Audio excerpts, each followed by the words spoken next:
Forest right act 2006 के लंबित मामलों को जल्द निपटाने के राजस्व मंत्री जगत सिंह नेगी ने संबंधित अधिकारियों को सख्त निर्देश दिए हैं। इसके लिए अगले 1 वर्ष तक जनजातीय क्षेत्रों में अधिकारी नहीं बदलने का निर्णय लिया गया है, ताकि अधिकारियों को एक्ट के तहत स्पेशल ट्रेनिंग दी जाए और मामलों का निपटारा हो सके। प्रदेश में 5 से 6 हज़ार मामले FRA क्लियरेंस में लटके पड़े हैं। राजस्व मंत्री जगत सिंह नेगी ने FRA एक्ट 2006 के कार्यान्वयन को लेकर आज शिमला सचिवालय में संबंधित अधिकारियों को कार्यशाला के दौरान निर्देश दिए। वहीं प्रदेश में हो रहे 3 उपचुनाव को लेकर जगत नेगी ने कहा कि कांग्रेस चुनाव को लेकर तैयार है, मगर यह उपचुनाव जनता पर भाजपा ने थोपा है। विपक्ष के नेता जयराम ठाकुर इसके कर्ता-धर्ता है। जयराम ठाकुर को जनमत पर विश्वास नहीं है, अपितु वे कुर्सी बल धनबल पर विश्वास करते हैं। पंजाब दस्तक के लिए सुरेंद्र राणा की रिपोर्ट। सर, महत्वपूर्ण बिंदु है जो इसमें हमें चर्चा करना है, जो जरूरी भी है जानना।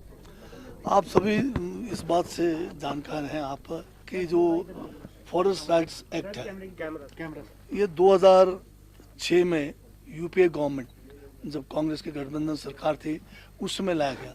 ये बहुत ही महत्व का ऐतिहासिक जो है एक एक्ट है, जिस किस्म का मनरेगा भी उसी दौरान आया था।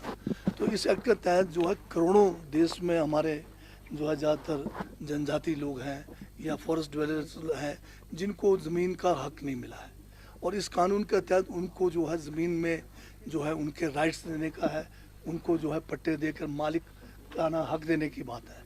तो ये हिमाचल में ये एक्ट को इम्प्लीमेंट किए हुए नोटिफाई हुए आज 16 वर्ष से ज़्यादा का समय हो रहा है, परंतु जो डिज़ायर्ड जो रिज़ल्ट है वो अभी तक नहीं आया।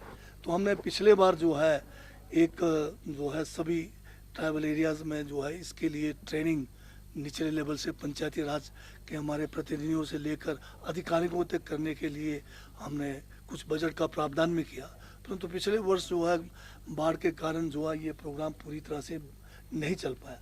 तो इस बार हमने इसको जो है दोबारा से जो है एक मुहिम के तौर पे शुरू किया है, और आज जो हमने यहाँ पर एक वर्कशॉप टाइप का बुलाया है जिसमें हमने डिस्ट्रिक्ट लेवल के जो हमारे डिप्टी कमिश्नर्स हैं और जो हमारे सब डिवीज़न लेवल पे हमारे SDO सिविल जो SDM के चार्ज भी होते हैं और इसके जो मेंबर्स हैं जिला परिषद और पंचायत समिति के और हमारे फॉरेस्ट डिपार्टमेंट के अधिकारी हैं, इन सबको यहाँ बुलाकर आज हमने इस कानून की जो बारीकियाँ हैं जिसको लेकर अधिकारी भी जो है अपने जो है इसमें दखल मतलब क्या कहते हैं इसमें फैसला नहीं ले पा रहे थे, तो उस कानून की बारीकियों को इनको बता दिया गया है।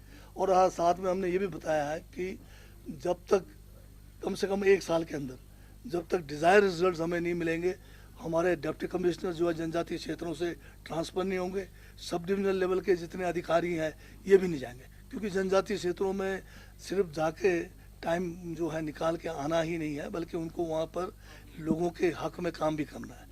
तो ये बहुत बड़ा एक इशू है।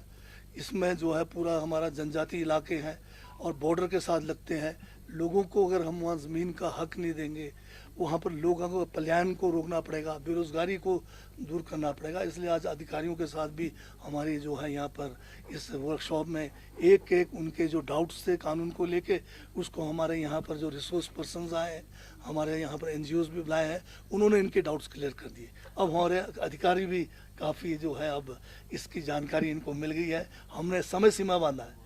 अब इसका हमने ये किया है कि ग्राम सभा लेवल पर 1 महीने से ज़्यादा फाइल नहीं पेंड होगा।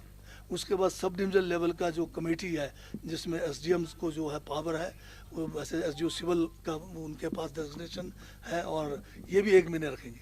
और जो उसके ऊपर DLC है, DLC में भी 1 महीने से ज़्यादा फाइल पेंड नहीं होगा। क्या आपको लगता है कि इसको जो एक्ट है उसको कुछ ये जो FRA का एक्ट अलग है और जो नोतोड़ नियम है वो अलग है। FRA जो है ऑल इंडिया लेवल का एक्ट है हमारा, और जो नोतोड़ नियम है सिर्फ हिमाचल प्रदेश के संदर्भ में था।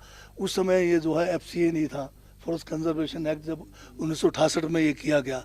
1980 तक नोतोड़ में 20 बीघे से कम लोगों को ज़मीन देने का प्रावधान था।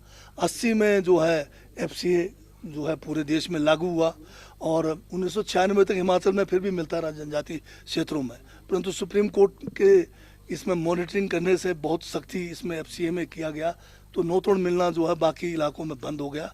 जनजातीय क्षेत्रों में इसको जो है फिर भी खुला रखा था। तो हमने 2014 से लेकर 17 तक एफसीए को पिछले गवर्नमेंट कांग्रेस के समय में सस्पेंड किया ताकि नोतोड़ मिले। बहुत सारे लोगों को मिले नोतोड़। 18 तक ये कानून था, बीजेपी के गवर्नमेंट ने उसमें जो एक भी केस जो है नोतोड़ में नहीं दिया। फिर हमने आंदोलन किया, आंदोलन करने के बावजूद 2020 में 1 साल के लिए फिर सस्पेंड किया, परंतु फिर भी बीजेपी गवर्नमेंट ने जो है एक भी नोतोड़ का केस जो है स्वीकृत नहीं किया। दोबारा हमारी सरकार भी आई, हमने जो है दोबारा कैबिनेट से प्रस्ताव पास करके माननीय गवर्नर महोदय को प्रेषित किया। जनजातीय सलाहकार परिषद से भी ये प्रस्ताव गया। हमारे माननीय विधायक यहाँ पर हम सब जो है उनसे भी मिले, जो पहले के विधायक थे, जनक राज जी हैं, हम लोग मिले गवर्नर साहब से। मेरा चौथा दौरा है गवर्नर साहब के पास, अभी मैं अकेला भी जाके मिला। तो उम्मीद है कि एफसीए जो है सस्पेंड होना चाहिए। मतलब मैं एक चीज़ आपसे मैं ये कहना चाहता हूँ, जनता को भी पता लगना चाहिए आपके माध्यम से।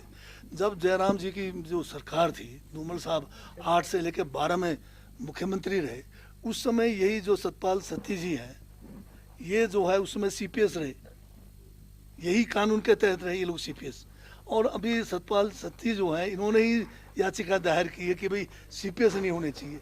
अब बताइए, 2 किस्म की बातें करते हैं, इनका मुखौटा, इनका चल चरित्र में फर्क है। इसी कानून के तहत इन्होंने सीपीएस का फायदा उठाया और अभी ये लोग कोर्ट में गए।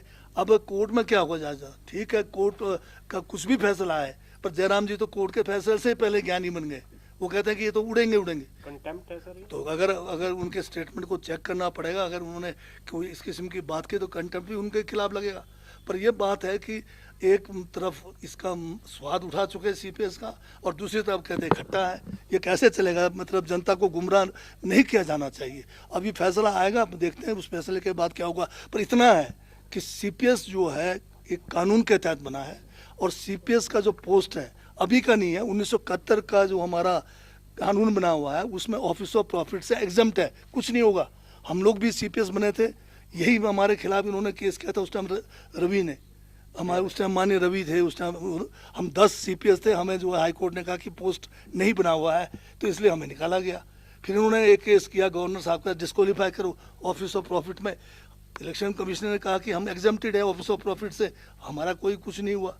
तो ये जो है अलग अलग बातें करके लोगों को गुमराह करके 5 साल निकालना चाहते, काम करने देना नहीं चाहते। तो ये जो है दरवाजा भी खुला, अगर